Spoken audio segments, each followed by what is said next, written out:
And that should get us there. Okay, welcome everybody. This is the second video in this week's lesson. Your first video you should have watched already. It's available in Canvas, and it was also there was a link in an announcement that I sent out on Monday.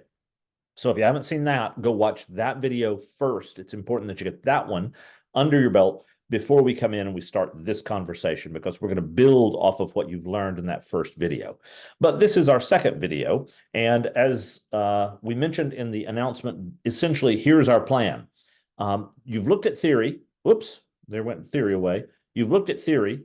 There it is. And we're going to focus now on this idea of memory. We're going to talk about how memory is related to theory. And then closing tonight, we'll talk about your final examination. Remember that in addition to that first video on theory, you also at this point should have read both chapters 7 and chapters 8 in Just Words. Okay, so that's all your prep for this video, which will be the closing content of our course. All right, so this is the last discussion in content. There won't be any more information, any more data. If we want to go all modern, there won't be any more data that we're going to be offering after this lesson tonight. So this video will close out our content. All right, so we want to focus then, we're going to start with this idea of memory, and we're going to look at memory this evening. So to quickly review, because I want to tie memory into what you learned with regard to the issues of theory. So I want to connect theory and memory for us, because that's a crucial connection, I think, in modern, in postmodern, I guess we should say, theories of communication studies. So I'm going to try to tie memory into theory. To review then, we said in that previous video that you looked at that there were essentially two large bodies of theory, two families of theories that dominate our field today. The first is the constitutive family of theories. There is a second one, a mimetic. These are our two families of theory. And we want to look at those and just remind ourselves a couple of things, and that's going to bring us back into this idea of memory. First of all, constitutive theories. Let's start there.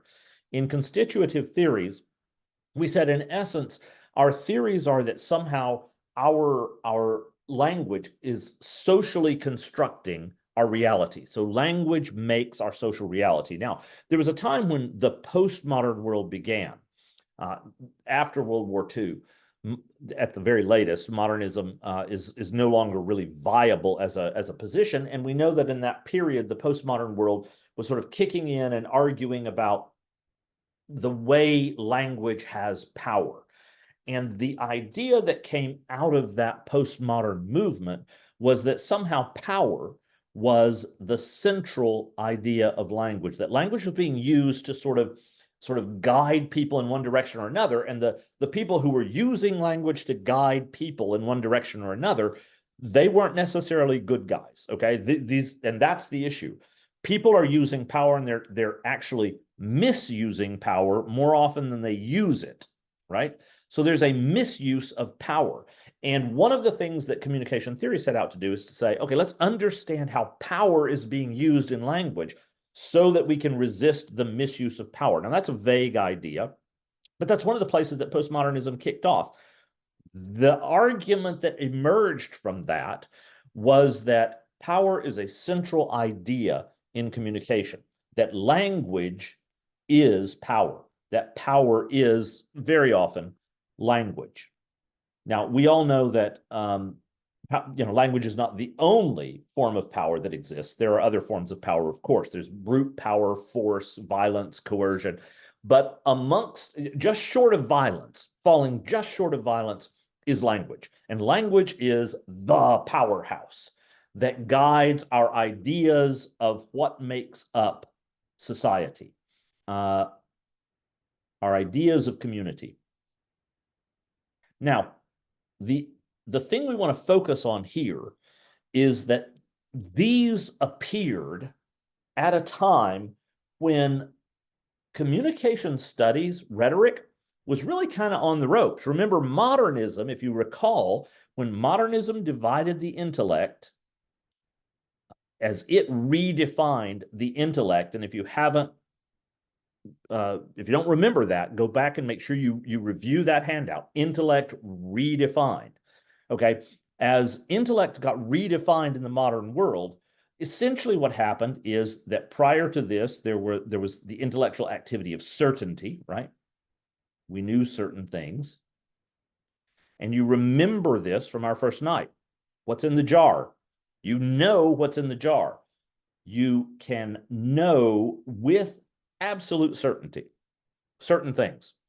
But also in intellect, in the ancient world, especially in the forms of religious expression in the ancient world, there was a second aspect of intellectual activity. There were things you couldn't know. The gods were not knowable. The purposes of the gods were not completely understandable. How the gods were working in nature, or if the gods even knew about nature. This is not something that we absolutely know. And therefore, we don't really know how to organize our lives together. So there are things that we can't be absolutely certain about. Do the gods care whether or not you lie? How much do they care? Okay, these are questions about which there's just no absolutely certain answer. Do the gods exist? Are they real or not? Is everything just simply nature, a material condition? Or is there a spiritual, supernatural reality? Can we debate this? How would we figure this out? Okay, so you know, at this point in the semester, I certainly hope you know, that in addition to the world of certainty as an aspect, an expression of the intellect, the pre-modern world also held that faith, that is to say, conviction, confidence, conviction, confidence. These are all, they all mean the same thing. Okay, trust, another expression. Something that you trust, that you have confidence in, that you have a conviction about, that you have faith in. These are things that are part of your intellect as well. You're figuring this stuff out. You're having to think. And you know that, oh, all this is coming out of that world of logos, pathos, and ethos, right? That's what's making our faith. Those are the sources that make up faith. Okay. So both of these are really rich intellectual traditions. They're intellectual powerhouses. And you know, at this point, I hope you have understood that we come to a place in which faith is cut out of the intellectual tradition. And modernism builds this wall between faith and the intellect. And it begins to treat faith as if it were instead just an expression of that other part of the soul, will, desire. Basically, what personal preference. That's what it became in modernism. Personal preference. All right. These are the places where convictions were exiled. They were sent down here to the world of the will, of choice, of personal preference. That's what modernism did. So modernism has exiled conviction from the intellect. And it has said the intellect, the golden joy of intellect, exists only in those things you can be absolutely certain about. That's the power. That's what intellect really is. Now, this is the modernist view, right? Okay, guess what? This process of building faith through enthymemes, through some combination of careful reasoning and taking seriously our own experiences with life and how we feel about those, and listening carefully to authorities that have a proven track record of helping us figure things out. That process is what we call rhetoric, right? So this is rhetoric. And rhetoric, by the moderns, got exiled. It was told, you're not a real intellectual discipline. So rhetoric now, it's important to understand, as modernism collapses and falls apart, rhetoric has been exiled for a long time, right? Since at least the beginning of the Enlightenment around 1600. We had that long discussion. We've talked about that. Since at least around 1600, rhetoric has been being pushed out. By the time modernism is in its heyday in let's say 1900, 1850 is a good date. Modernism is kind of in its heyday. 1880, I mean, 1880, everybody believes modernism is the only thing that we're ever going to be able to do. Well, that collapses.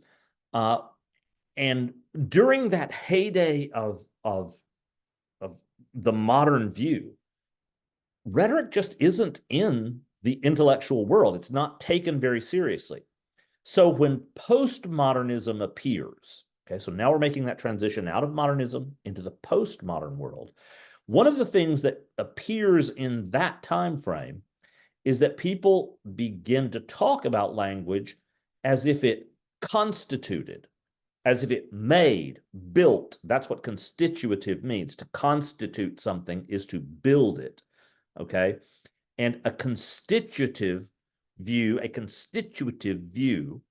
of language is a view that says language builds. What does language build? Well, language builds our social reality. That's what language builds. Okay. We're interested in that. And that's because as modernism ends, we begin to look around, we begin to say, well, look at the fascists. I mean, there was these are the Nazis in Germany. They're the fascist party, Mussolini's world in Italy. There's a fascist regime in Spain, though they don't join in World War II in the same way. And then we look over and we see also this kind of oppressive Stalinist regime and socialism. So both you got to understand, on the right, fascism is very much a conservative, informed, right-wing kind of exuberant expression of radicalism. On the left, you ran into the same thing. Stalin is not a person you want to trust either. Mao kills millions of people in the Great Revolution, right? So there are these, on that side too, we're looking at people who are using words to seemingly construct their own social realities, and they're pretty dark, bad realities, very often, that end up with lots and lots of people losing their lives. So after World War II, as modernism is in full collapse, there is a very powerful movement to look at the way language has been used, okay, and misused, especially how it has been misused to build power coalitions that have done really terrible things. And so people begin to say, we need to examine how language is making these things happen. That's what we've got to do. We got to figure out how language is making bad things happen. How do people use language to create movements like Stalinist socialism or like fascism in Italy or Nazism in Germany?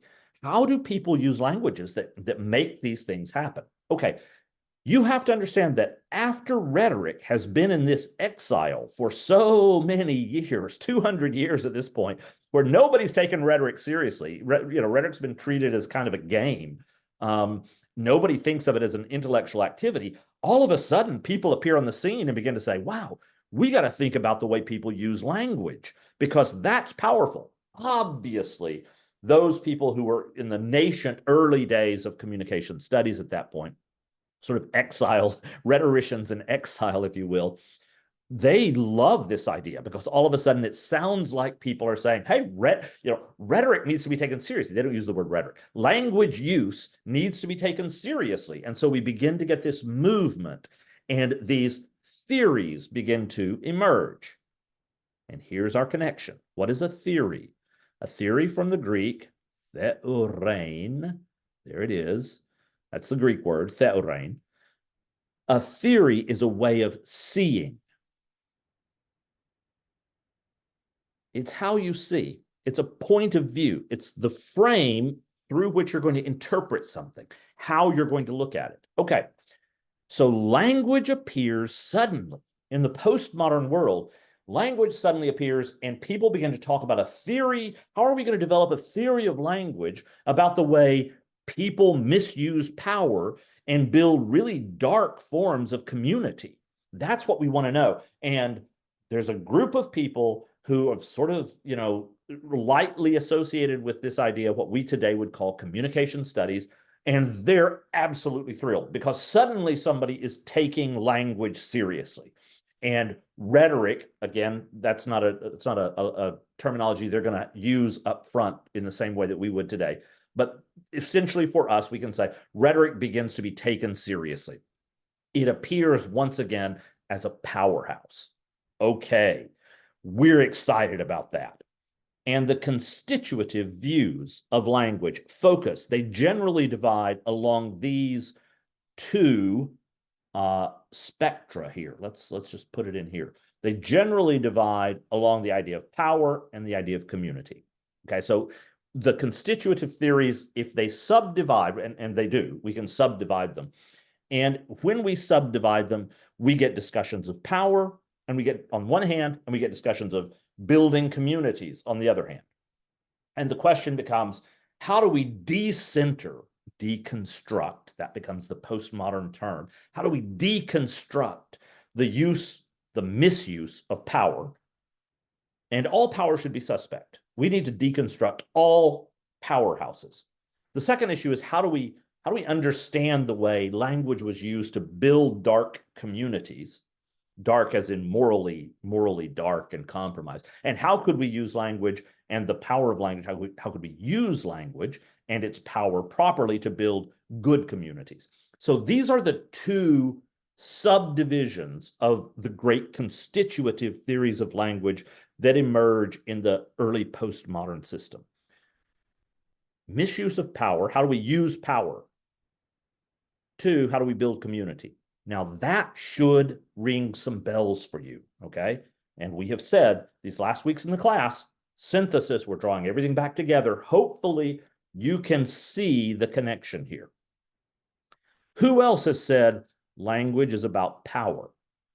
Oh, that should take you back to Gorgias. Remember Gorgias? Gorgias's view was that, look, Plato's view, okay, so let's talk about Plato. You remember Plato, there are the spheres, and here's the reality outside of nature, right? This is nature. This is the supernatural, okay? And here are the realities, the divine truths that exist outside of nature and in their own native land where there is no time, there is no space, the infinite and eternal, okay? Gorgias says, infinite, eternal, bah. You know what you are? You are a person stuck in a world where stuff is happening and people are taking advantage of you. So you better learn to use your words in a way that allows you to get what you want, because nobody's going to look out for you except you. So you get what you want, and you make sure nobody gets anything from you that they don't pay you enough for, okay? So it's about power. Power is the only currency in discourse, according to Gorgias. The whole point of rhetoric, according to Gorgias, is to learn to use power to get what you want. Okay, that's the power connection. But then we have also this idea of community here. Okay, that should ring a bell too. You remember our old friend Isocrates?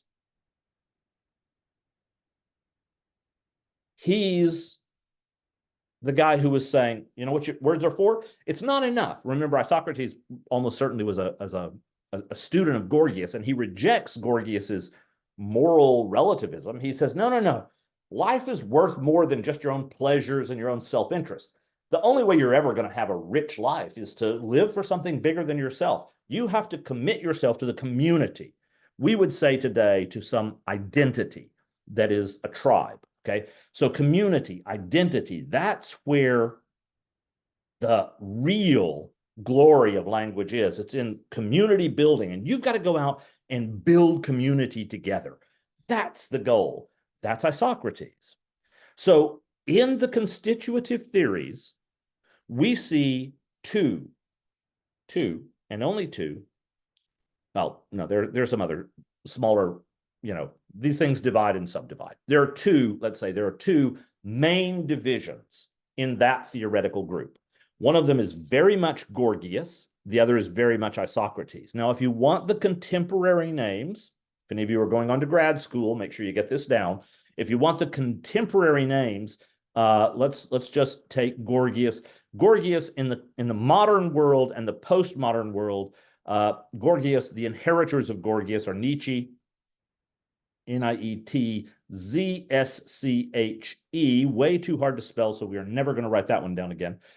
Nietzsche And then from Nietzsche, we come to essentially Foucault and kind of Derrida. Derrida kind of fits in both camps, honestly. He's hard to pin down. But Derrida.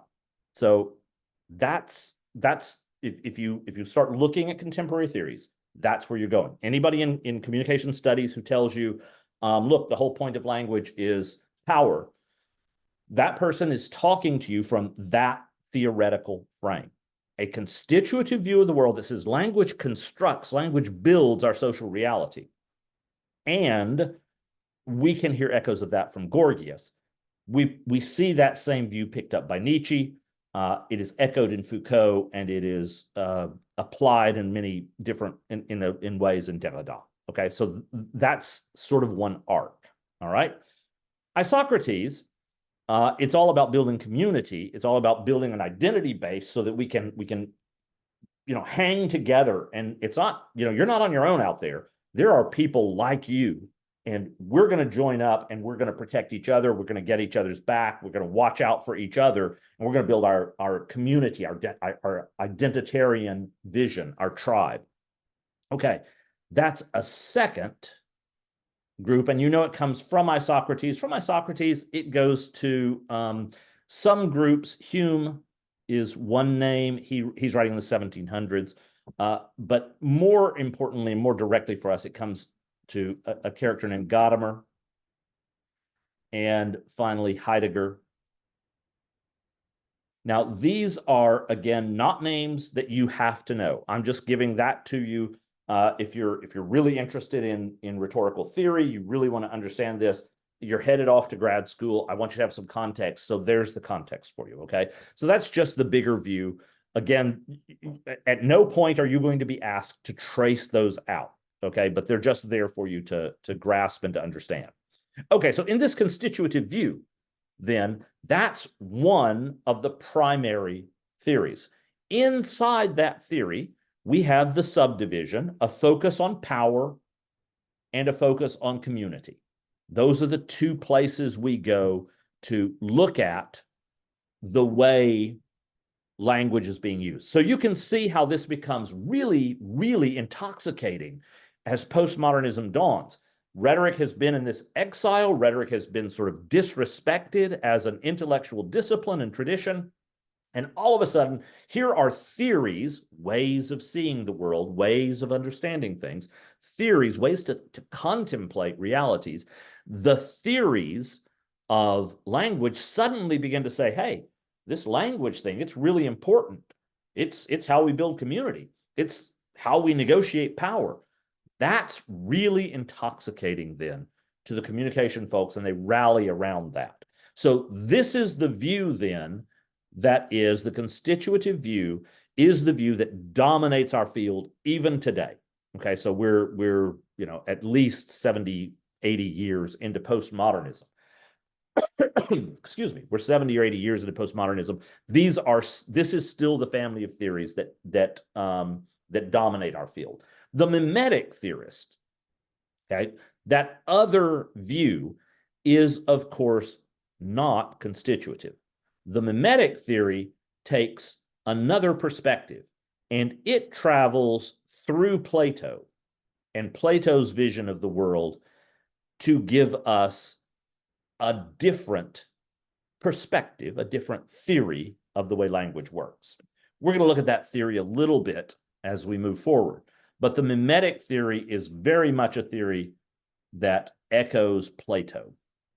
In other words, it says, hey, there are certain things that are real. So if you want the core of mimetic theory, here it is. It says there are certain things that are real, and they're not just material. It's not just matter. There are realities that are outside of time space. They are just as real as matter, but they're not material. So there are things like justice. There are things like right, as in right and wrong. Justice, right, goodness. And these things exist, and they exist in a very special way. Plato says these things exist in the same way that material reality exists. In other words, these things are not subject to language. Now, in the constitutive view,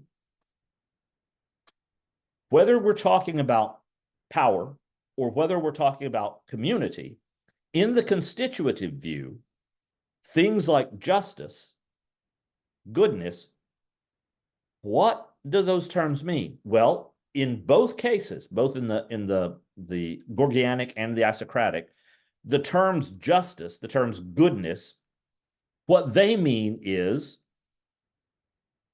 just, good, right, all those terms. Those are negotiated. That is to say, people get together, they argue, they use power, and they build their definitions of justice. They construct the definition of justice. Okay? How do they construct it? Well, they construct it with language. That's why we love these theories in rhetoric, in communication, because they imply that rhetoric has this enormous power to build our social realities. How are we going to understand justice? Well, we're going to understand it by negotiating. Now, here's the issue. That means justice isn't a real thing. That nobody's thinking about that in the Gorgianic or the Isocratic world. They don't think that justice is this thing that's real. They think justice is arbitrary. It is simply, arbitrary is a little too strong of a word in some theoretical spaces, but essentially it's the result of whatever we say. We can make justice mean whatever we want. We can make justice mean whatever we want because we're building our own identity. We're building our own communities. That's what we're doing here, okay? So we're in the process of building community. We are in the process of forming our identities, and we can define our own realities socially. And justice is part of our social reality. So we get to define it any way we like.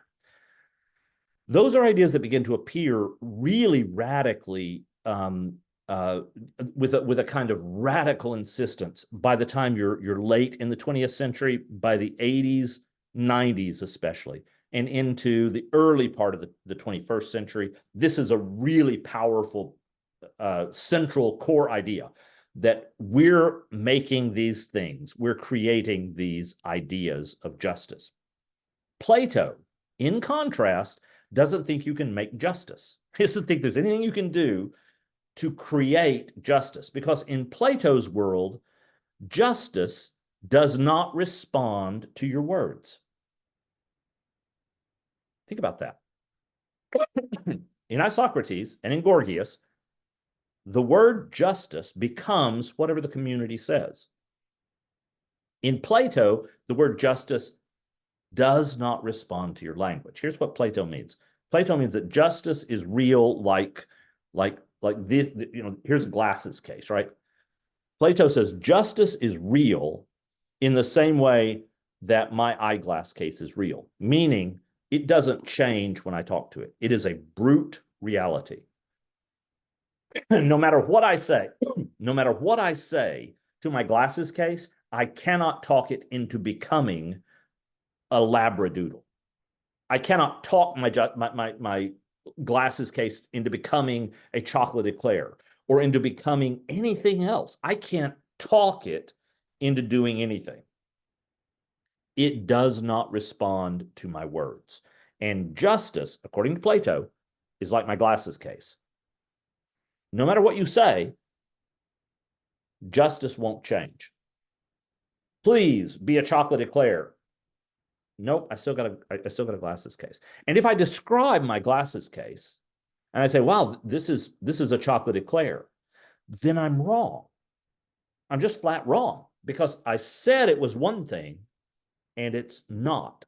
The reality that I'm holding in my hand, that reality doesn't care what my words say. This reality is, we say, indifferent to language. It doesn't change no matter what you say. What that means is if I call it a chocolate eclair, I'm wrong. If I say, oh, this is a glasses case and it's blue, I'm a lot more right than when I called it a chocolate eclair, but I don't have it right exactly because it's not blue, it's black. Okay. So I can be more right and still not get it 100% right. So it's not a game of 100%. Okay. So these terms do not respond to language in Plato, right? So now we're looking at mimetic theories. The mimetic theories come through Plato, and you can see how this echoes the vision that we've seen from Plato from early on in this semester.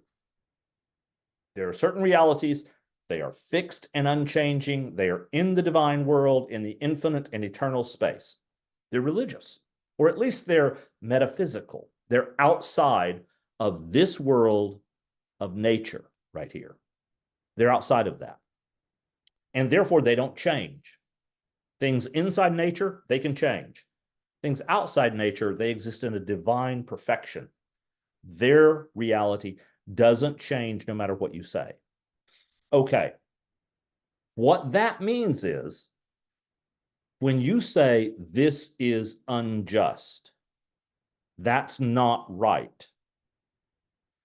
When you make that claim, you're not, in Plato, trying to create a certain reality. You're trying to describe a reality that's fixed. This is a glasses case. It's hinged. It's blue. Well, I got some of that right. It's a glasses case. Yeah, it's hinged, but it's not blue. So I can get it kind of right and still miss some. Okay. So in Plato, language fulfills a different responsibility. It has a different responsibility. In Gorgias and Isocrates, under the constitutive theories, language has the responsibility of building our social reality. In Plato, language has a different responsibility. Language has the responsibility of describing the infinite and eternal things, the divine realities, justice, goodness, truth, beauty. Those are the things that language is supposed to confront most deeply. It's supposed to confront those things and build not a social reality, but an understanding of a reality that is not going to change. Okay. That's a different task, a very, very different task. What are the problems with the constitutive view? Well, one of the problems with the constitutive view is that if language is building our definitions of justice and goodness, if it's up here building these things, we get ourselves trapped. You know, we're not really, we haven't made any progress. We suddenly don't have any way to say, well, no, that's wrong. When we look at fascism, when we look at horrible systems of oppression, secret police operating in the Soviet state, or inside Eastern Germany after World War II, or inside China, you don't get to look at that and say, well, that's wrong.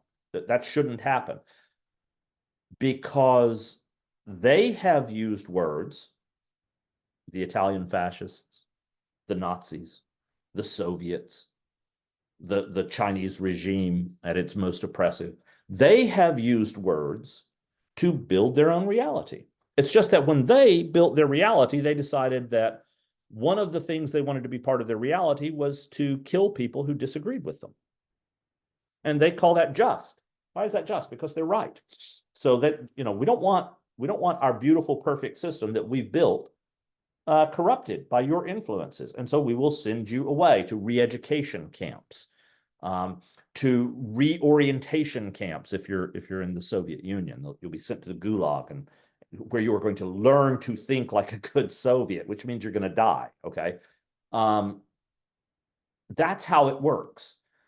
And we don't really have a way to object to that per se. So again, you should have read chapter 7 and you should have read chapter 8 in Just Words.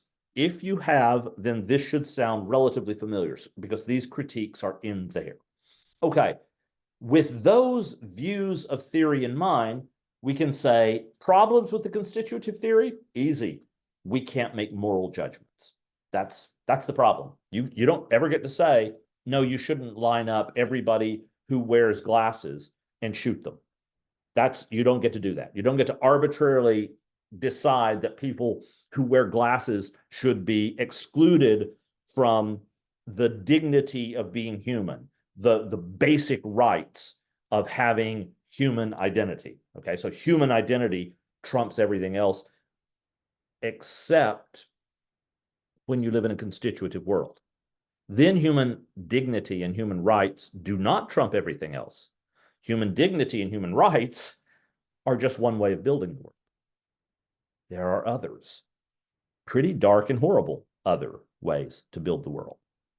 And within the frame of the constitutive theories, we don't have a way to object to that beyond saying, wow, I don't like that idea, so I'm going to build my power base so strongly, I'm going to reinforce my community identity so richly that I can fight you when you try to do that. Okay, that's great, but then they're going to fight you when too. So this seems to be a system that's not going to help us avoid violence. Quite as lovely as it is in a lot of frames, in a lot of ways, we've got a problem here. So the postmodern embrace of the constitutive worldview in communication studies, that postmodern embrace hasn't worked out as robustly as we thought it would when we set out to talk about disarming the misuse of power and building strong communities. We thought when postmodernism began that everybody would understand what the misuse of power was and nobody would go back and do that bad stuff again. We were wrong, okay? To put it bluntly, we were wrong. And so that was a problem. Okay, so that's our problem with the constitutive theories. If we turn our attention from the constitutive theories over to, say, the mimetic theories, okay, where justice, right, good, truth, beauty are not linguistically constructed. They exist on their own out here, right? Okay, what are the problems there? Well, here are the problems there. Once we say truth, beauty, and goodness are this infinite and eternal thing, you know, because we've talked about it for most of the semester now, you know there's a problem there, and that problem is the problem of transcendence. If these things are some kind of divine, metaphysical, supernatural, outside of nature reality, how in the world are we supposed to learn about them, understand them? What are we supposed to do that would help us know? So we seem to be trapped in a world here where we're looking at ignorance. And isn't that the same thing as not having any moral direction? I mean, the constitutive theories don't give us any moral direction. If we're ignorant, if there is a truth and goodness and beauty out there, but we don't know how to get to it, isn't that the same thing as not having moral direction? Plato says, not quite. Plato says this ignorance is actually a gift. It is actually a good thing if you will acknowledge it. And for Plato, then, these are the two aspects of discourse. One of them is you admit that justice, to take Plato's most common example, you admit that justice is something you're ignorant of. I have some slight understanding of what justice is, what it looks like, how it works in a complicated world of chance and change. I got something, but I don't have much. I am largely ignorant of justice. And so are you. Everybody might have some understanding, but they're ignorant of it. But this justice that I'm ignorant of is real. It is as real as any material conditions. So justice is real, according to Plato, and justice is something you are ignorant of, and so am I, according to Plato. And if we will take these two conditions, Plato tells us, now you have a reason to engage in noble, honest, discourse. You can talk. You can have debates. Why? Well, because look, you admit that you don't understand justice very well. I admit that I don't understand justice very well. And we both admit that justice is real. Okay, do you love justice? Do you want a just world? You say yes. You know what? So do I. And yet we seem to see justice differently. I see some things that you don't think are just. You see things I don't think are just. So we need to sit down and we need to talk and have an honest, noble debate, conversation, exchange of ideas. Why do you see justice that way? Explain that to me. Help me understand justice more deeply. Why?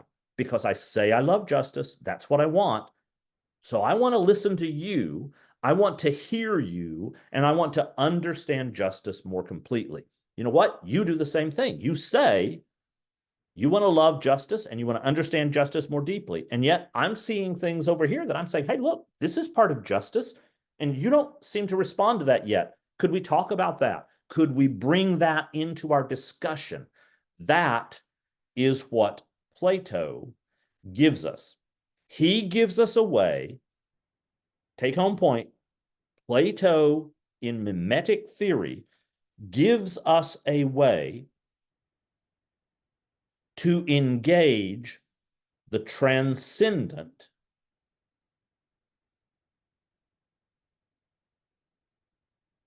that is to say, the metaphysical, the supernatural, the realities that are divine, according to Plato, the divine realities like justice.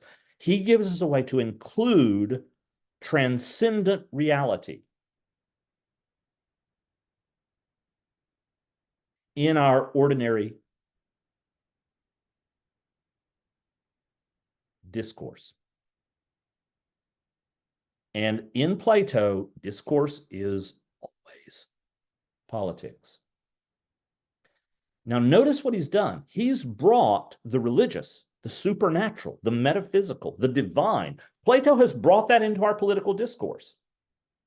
He says, you've got to have this.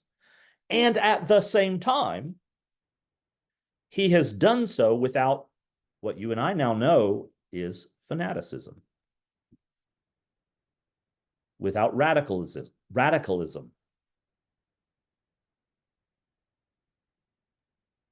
He's given us a way to leave those out. Why? Because we're ignorant. You can't claim you know. We start with our ignorance about the divine. Because the divine, no poet has ever worthily sung the realm beyond the sky, nor will they, for the thing cannot be done. Straight out of the Phaedrus, right? The transcendental cannot be adequately described and spoken. So start with ignorance. And when you start with your ignorance, then you have the possibility to engage in discourse, that is to say, in politics, that include the divine search for the search for divine justice. So we can bring justice in because justice is real and because we're ignorant. Okay. That's huge. And that's, if we're going to be fair, that's where our theory is in the field right now.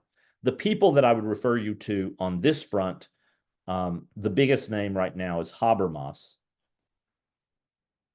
And I won't give you all the details there. That doesn't concern us quite so much. Take 167 next semester, and we'll get to Habermas in a little bit more depth and understand how he does this. Habermas is not a religious person. He's an absolute agnostic. I think he's like 99 at this point. 2 years ago, he wrote his longest and most powerful book by all the reviews I've read, but it's still in German, not translated, and my German certainly is not up to that. So I'm waiting for the translation of that book. But I've been following Habermas. Most people who take seriously communication religion, we've been following Habermas for about 25 years now, because Habermas was a deeply committed modernist Marxist. I mean, he held on longer than anybody. to the great ideals that we would think clearly, we would redistribute and reassign material conditions, and everything would get better and better. He gave that up toward the end of the 20th century. He finally caved. And what he said was radically shocking to so many of us who had followed. I followed Habermas before this. He had this thing called ideal speech communities. It was part of rhetorical theory prior to this. But in the late 20th century, Habermas came forward and said, and he said it, his clearest statement is in a debate he had with a guy who would later become the Catholic Pope. His name was Ratzinger, became Pope Benedict the 16th. And they had essentially a debate. And Habermas, in essence, said, you know, religious people are right. We have to find a way to talk about things that are bigger than material conditions. And religious people kind of have had some hand in that. Now, let's be honest, Habermas says, nobody wants fanatics in here. Nobody wants radicals in here. That's not part of the conversation. You cannot discourse with radicals.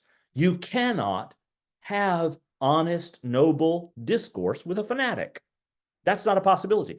But there are a lot of religious believers, Habermas says, most of them who are thoughtful, reflective, not fanatical. And we've been telling them they're not doing anything valuable. We've been keeping them out of the intellectual conversation. We got to find a way to change that. That's Habermas's assessment. Okay, he points us to, though he never finalizes, he points us to exactly this Platonic condition, where we combine ignorance of the reality with a conviction that we're talking about something real. Because if it's not real, if it's just going to be whatever we build, there's no way to discourse, there's no way to discuss, there is only a way to build transactions, coalitions. That's the only thing you get to do. All right. So the outcome is, in the constitutive views, we don't really have a map to get to discourse or debate. We only have a map to get to spin. That's what we can do. All right. In the mimetic views, we have a map to get to discourse. Okay. What does all that have to do with memory? Glad you asked. Here's what it has to do with memory. You will remember that in the ancient world, memory was particularly associated with magic. It was a way of combining. Okay, so memory is a way of animating. Now, we think of animating as a sort of picture. It actually comes from the word that means to make alive. Okay, to animate is to make real, make alive. So animated pictures are, pictures that seem to be alive because they seem to move and all. Okay, that's not memory. Memory is not seeming. Memory is animating, making real, making alive in this moment some past reality. So there are realities. Those realities are living their present tense, just like you're living this present moment. Okay, 100 years ago, they are living their present moment. 1,000 years ago, they are living their present moment. They're doing that present moment, and their present tense happens outside of your present tense, my present tense. Memory is a process of making their present tense alive and real in my present tense. It is a way of combining these two things. So memory animates. It makes alive a reality that happened to occur before my present tense. Okay, that reality that happened to occur before my present tense, there are two of them.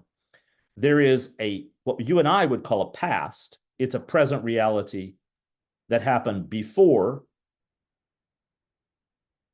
us. Oops.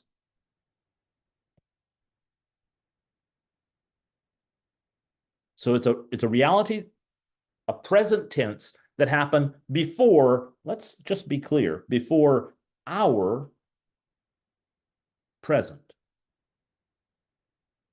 It's not less real, okay? Let's make sure we understand. The past is not unreal. It's as real as our present. It just happened before our present happened. Okay. It's not like your yesterday afternoon isn't real. It is real. It just happened before now. Okay, so there is a reality that is present before our present. And memory tries to bring that reality alive. It tries to bring that reality into our present discourse. In other words, at one level, this entire course has been an exercise in memory. It has been an exercise in trying to help us see as a living reality some people who were alive before us. Gorgias, Isocrates, Plato. These are people who lived in their present tense, but their present tense happened before our present tense. Well, part of what we have been doing this entire semester is to remember, to put back together, to recall, to summon them, to recollect, to gather together bits and pieces that were still around us, but that we didn't understand how they belonged together. That's what we've been doing this entire semester. We have been trying to gain the ability to enter into discourse with those whose present tense doesn't overlap our present tense. That's hard. We have to work really hard to try and understand them because we see them only partially. We're ignorant of them. We don't know exactly what their lives were like. We can research, we can dig into it, we can do our very best. But even at our best, we're only getting partial glimpses of what their reality was actually like. There's a great example. There's a metaphor that we see once or twice in Greek texts where they refer to like the motion of something, and they say that this group of people moved like sheep being loaded onto a boat. That's a really interesting metaphor, except we have no earthly idea how the Greeks loaded sheep onto their boats. So it doesn't help us. We don't know. We're ignorant of it. Our ignorance is something we have to fight against. We have to dig deeper. We have to try to understand more. But the goal is to let the past, those people in the past, not some abstract thing called the past, but people who were real and alive and who are real and alive. It's just that they happen to be real and alive before you and I are real and alive. We're trying to remember their perspectives, their theories, their points of view. Why? Well, because it makes our conversation richer. It makes our conversation broader. We see things they didn't see, but then they saw things we didn't see. And if we could sort of get into a discourse with them, we could learn about our own world in a way that's richer and better. So their reality is past, but it's not less real. And we are largely ignorant of their reality. Does that sound familiar? Of course, because reality in the mimetic view also involves justice, beauty, goodness, truth, and so forth. Okay, so these things are also real according to the mimetic view, and we are also ignorant of these things. And so what we do when we try to understand and remember the voices of the past, that is training. Training, Aristotle would say, he says this in the Poetics, implies it in the Poetics very strongly. Plato says it directly in the Phaedrus. He says it also in the Phaedo. He says it also in Crato. It's just Plato says this. Okay. When we're working with these voices, these views that are not our own, we are training our intellects to confront realities, just like the past realities, about which we are ignorant, but which are real. Memory makes alive what is not present. Memory makes alive what is not present. It gives that present that happened before us. It gives that thing that is alive, that is real, and about which we don't have complete understanding. It gives that reality permission to come into our present conversation, our present discourse. That guarantees no outcome. But it does create a space in which discourse and debate can happen. And without it, according to Plato, there is no discourse. There's no possibility of discourse. There is only manipulation, spin, and strategic communication. There's never communication. There's always just strategizing. Okay. So in the act of memory, we are conjuring, we are doing magic. And that magic constitutes, according to the ancient world, it constitutes a primary act. And the primary act of magic is to make alive those realities, to give them permission to influence and change our present. That's what we do when we remember. Okay? Now, we could go on and on about memory, but that's the baseline. All right? And that vision, I hope, helps you tie together the first part of this class with today, the last part of this class. That concludes our view. Here's the final thought as we go.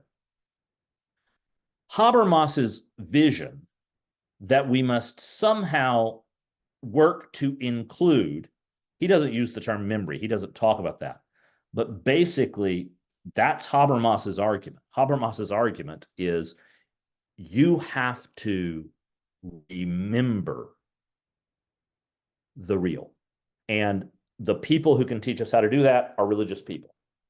We have to find a way. So we exist in a world right now that is still very much constitutive. We still very much believe that you can make reality into whatever you want it to be. Okay. Habermas says that's a failure. He calls it a defeatism that is lurking within the contemporary world, both modern and postmodern. He thinks the same flaw is being made in the modern world and the postmodern world, which we don't need to go into here, the details of that. But here's his point. Both modernism and postmodernism have the same flaw, and that is they are not taking seriously a consideration of realities that do not change according to our language, that are very real, in other words, and that are outside of our understanding. So without changing the way we think about discourse right now from the constitutive view, Habermas says there is a complete defeatism, a complete collapse built into our system. And the only way to head it off, Habermas thinks, is to engage in mimetic rhetoric. Rhetoric that acknowledges I am trying, mimetic just means to reflect, okay? So mimetic rhetoric seeks to reflect a reality that is outside of my grasp, outside of my reach, that I don't have control over. A transcendental reality. Until we find a way to bring the transcendental back into our discourse, including our politics, we're doomed. Okay? That's according to Jürgen Habermas. That's not my idea. That's Jürgen Habermas's idea. Okay. How do you do that? Well, easy. Plato's shown us. Habermas has pointed us to it. The way you do it is you acknowledge that justice is real, and you acknowledge that you don't know it. You don't understand it. And that's what creates the possibility of discourse. Without that, we're all doomed. So there it is. Okay. So that concludes. So find a way to tap into the divine, admit it's real, and admit you don't understand it. That's what Habermas says. That's what Plato says.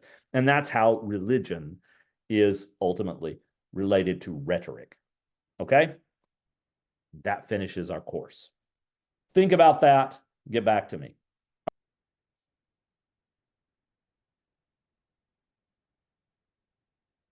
Okay, now that you know that Habermas thinks that the world is about to end and that there's only one way to fix it, let's talk about your final examination.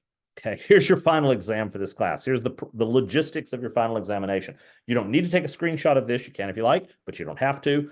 You can write this down if you wish, but I'm going to type all this up and put it out there for you. But here it is for you at first glance. Okay, so there are 4 parts to your final examination. All right. Your 4 parts of your final examination are you're going to have some multiple choice questions, you're going to have some definitions, there will be some short answer, and a longer reflection. Let's look at each one of those. Multiple choice questions, you're going to have 12 questions. They're worth 2 points each. There's, look just like the multiple choice questions you've seen in your quizzes and so forth. So that's what's coming your way. Kind of the warm-up part. Shouldn't spend a whole lot of time there, but that's what you've got. Then the second part is your definitions. Now, in definitions, I want to be really clear. I'm going to ask you for 5 definitions. Those definitions are worth 4 points each. So 5 definitions.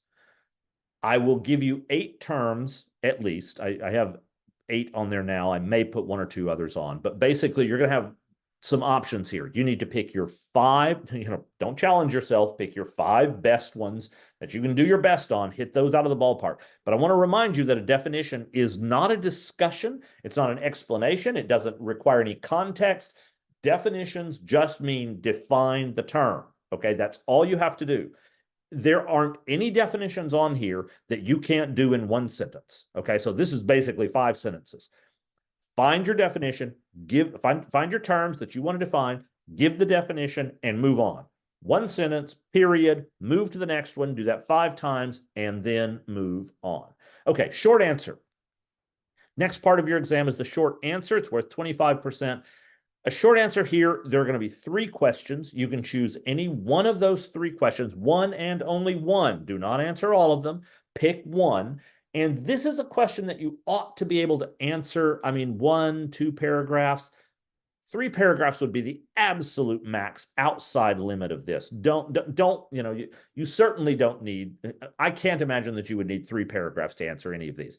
You'll probably need 2 paragraphs here. But not, you could write 3 maybe, but essentially just think a little bit before you start writing and give me 1 or 2 decent paragraphs. Now, these are short answers. And as I say, you will have 3 questions and you've got to answer 1 and only 1 of those questions. All right. When you finish that, that's 25%. When you finish that, you come to your longer reflection down here. I'll give you 2 questions here as well. And you are once again going to choose 1 and only 1. As it says, this one should take a little longer. Is it an essay question? Yeah, it's kind of an essay question. It's not a full-blown 2-hour essay, right? But it should be a well-developed, coherent set of paragraphs, no bullet points or anything, where you give me a longer reflection about one of the 2, 1 and only 1. Again, don't try to answer both. 1 and only 1 of the 2 questions that I'll put down there for you. Those are the logistics. Now, if you are astute, you will have looked at this and you will have discovered that this is 24, 20, 25, and 30. Let's see, 3, 4, 5, 6, 7, 8, 99. That's only 99 points. Where's your other point? You've already got a 1-point curve, okay? Everybody gets 1 point. So if you don't even show up and take the final exam, you're going to get 1 point for the final exam. Or another way to put it is, look, if you've got your Respondus lockdown browser up and running at the time the examination begins, then you're going to get your 1 point, okay? So everybody gets the 1 point. So that's what you need to know. The only other thing that I will tell you, and again, I'm going to write all this out so you've got it written down. This works very much like the midterm. You come in, we're going to turn our desks to the side. You're going to get in your Respondus browser and log in there. Then we're going to open up the exam. And that examination will take place for 2 hours. You have 2 hours. These percentages up here reflect about how much time I would expect you to spend on each section of the exam. So you should spend about 1/3 of your time here. You should spend about 1/4 of your time here. You should spend no more than 20% of your time here. I would expect that to be really much less, and about 25% here. So your definitions, I don't expect you to need, 20% of your time to get that done. So you can sort of fold that down into whatever else you need, probably the longer reflection at the end. So that's the basics. You're going to do this on your computer in the Respondus Lockdown browser.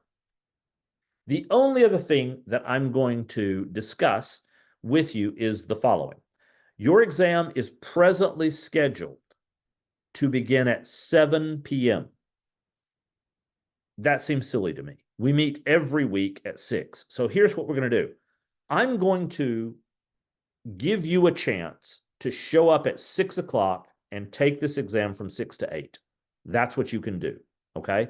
If you don't want to do that, if you say, no, I really, really do not want to show up at 8, I want to keep the 7 p.m., then I'm going to say, you send me a message inside Canvas or send me a direct email. I would prefer you send me on this one, send me a message inside Canvas, and we'll talk about the alternatives and we'll get another way set up there. If you insist on taking this 7 to 9, that's okay. We can do that. But it makes sense to me to take it from 6 to 8.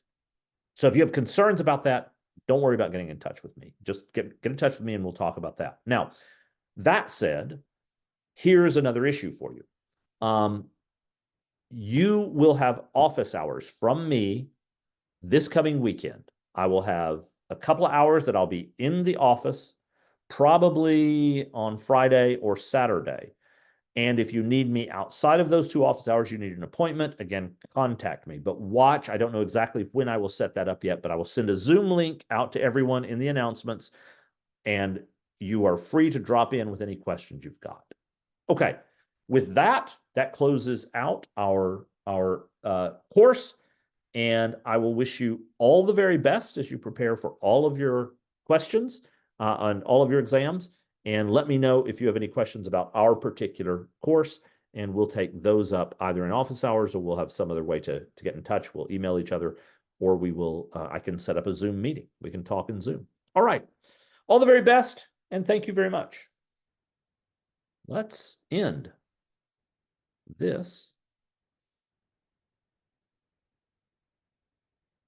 And there.